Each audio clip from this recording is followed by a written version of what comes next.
Recreating an old painting could be the answer to knowing if you have progressed over time. Welcome to my second episode where I'm inviting you to watch my progress and paint with me. I'm Jillian, a psychologist turned artist who wants to help you to embrace the mess and magic of watercolor. Let's jump into a summary of supplies you need before we begin.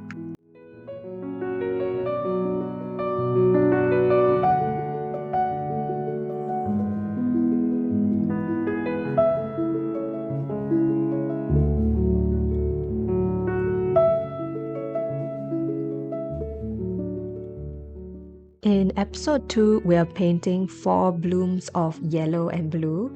Chris McDonald has kindly given me permission to use her photograph as a thumbnail on the side as I paint along. We are gonna get started with an open face yellow bloom.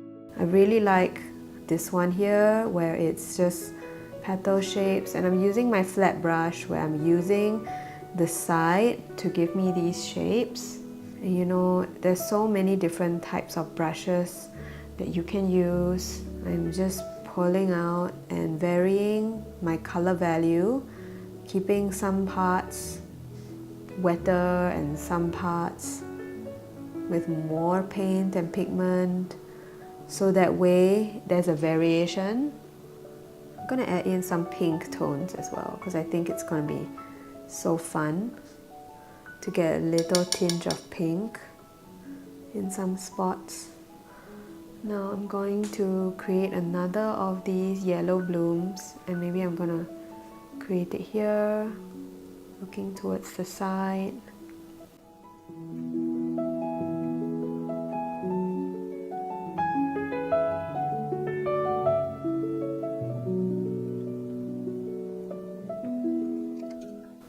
I'm not going to limit myself to these yellow blooms. I'm going to do some blues now. And on the reference photo, I see some really fun looking blue color flowers. So I'm just going to pull that out, and I'm recycling the colors that are on my palette. Now I'm using a Holbein lavender. And there's these little flowers that I think look so super fun. I'm just going to create a few of those petals. Maybe take a bit of blue as well, darker shade. So I'm actually just guided by the brush strokes that my brush can make.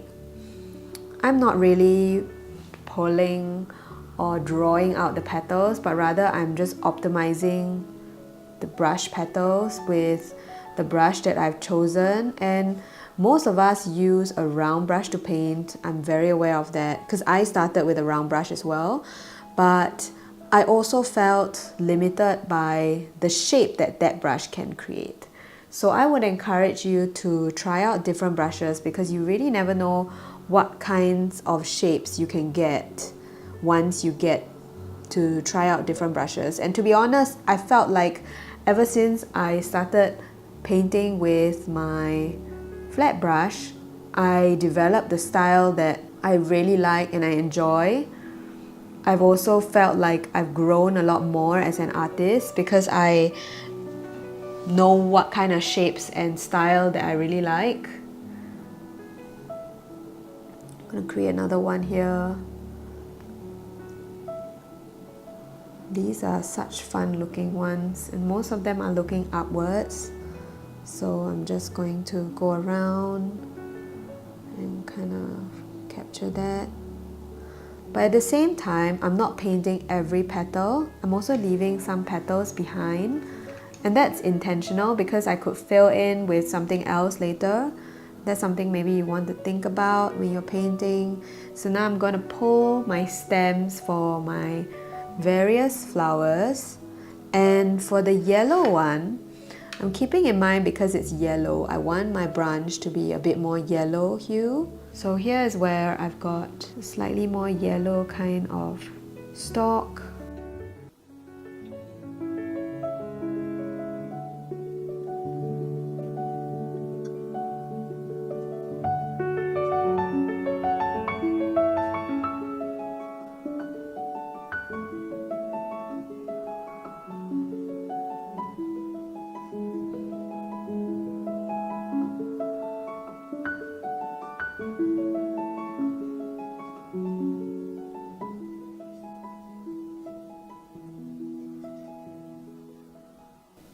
So I'm varying the color saturation where there are some parts in this thin sprigs that I've added in darker hues. And that's on purpose because you are assuming that some of these sprigs have shadow on them and they're really tiny. So you just want to add and cover those bases in.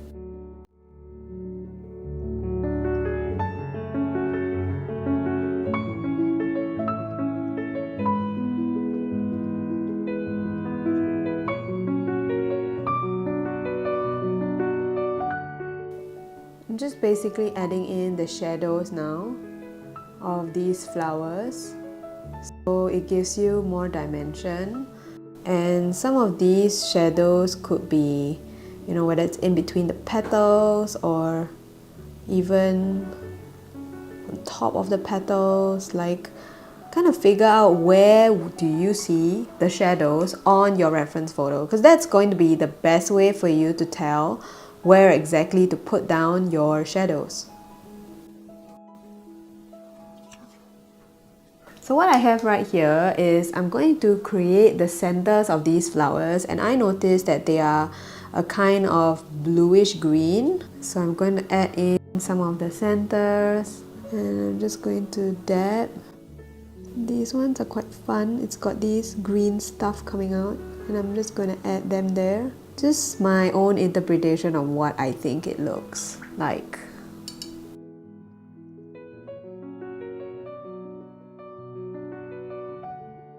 So I'm pretty happy with the blue flowers that I've created. Now I'm going into the yellows, and I'm just going to basically give it a center as well. Now so many of them are so faint and small, it's so hard for me to see. So I'm just gonna guess what the centers are, and most of the time the centers are pretty similar.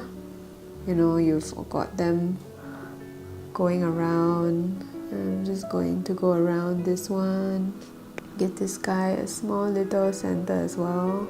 Really faint, and that's on purpose.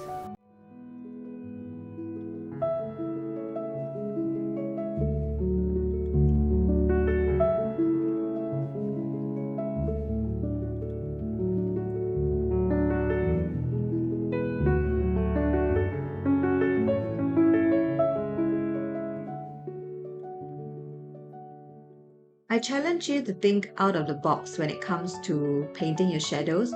You can consider adding in colors that are not even the colors that you're using. So for example, you can put in a pop of orange or even blue into your shadows just to give a little contrast in your painting. And I think that sometimes this is how we get to discover colors that we really like. And as a result, this is going to also bounce off certain energies for you when you are creating.